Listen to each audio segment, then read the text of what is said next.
அனைவருக்கும் வணக்கம். பாரதத்தின் தொன்மைமிகு நகரங்களில் வாழும் வரலாறாக திகழும் வாரணாசி அல்லது காசி பற்றித்தான் என்று பார்க்கப் போகிறோம். இது வெறும் நகரம் அல்ல, இது 4 யுகங்களின் நினைவுகளை சுமந்து நிற்கும் ஒரு புண்ணிய க்ஷேத்திரம். பார்க்கடலை கடைந்த போது கிடைத்த அமிர்தம் கருடனால் கொண்டு செல்லப்பட்ட வேளையில் அதன் சில துளிகள் பூமியில் விழுந்தன. அவ்வாறு அமிர்தம் விழுந்த புனித தலங்களே கும்பமேளா நடைபெறும் இடங்கள் நாசிக், பிரயாக்ராஜ், ஹரித்வார் மற்றும் நம்முடைய வாரணாசி. காசி அமிர்தம் தெளித்த இந்த மண்ணுக்குள் என்னென்ன அதிசயங்கள் இருக்கின்றன என பார்ப்போம்.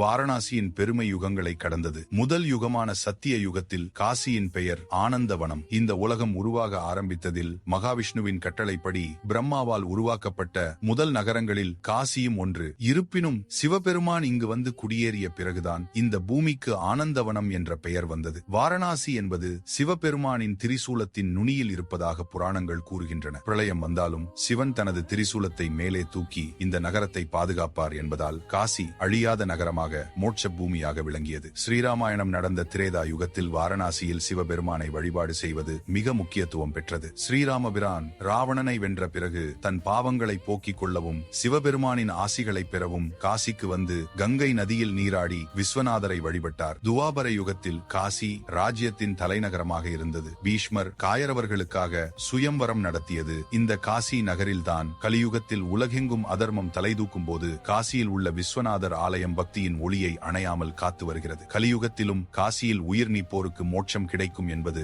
நம்பிக்கை. சத்திய யுகத்தில் ஆனந்தவனமாக படைக்கப்பட்டு திரேதா யுகத்தில் இராமரால் பூஜிக்கப்பட்டு துவாபர யுகத்தில் அரசப்பீடமாக திகழ்ந்து கலியுகத்தில் மோட்ச பூமியாக நிலைத்திருக்கும் வாரணாசி வெறும் நகரம் அல்ல, அது கால பயணத்தின் சாட்சி. அமிர்தம் தெளித்த இந்த வாரணாசி நகரத்தின் எந்த கதை உங்களை மிகவும் கவர்ந்தது? உங்கள் கருத்துக்களை கமெண்டில் சொல்லுங்கள். இந்த வீடியோ உங்களுக்கு பிடித்திருந்தால் மறக்காமல் லைக், ஷேர் செய்யுங்கள். மேலும் இதுபோன்ற அரிய தகவல்களை அறிய நம் channel divine Tamil stories for all I subscribe செய்யுங்கள்.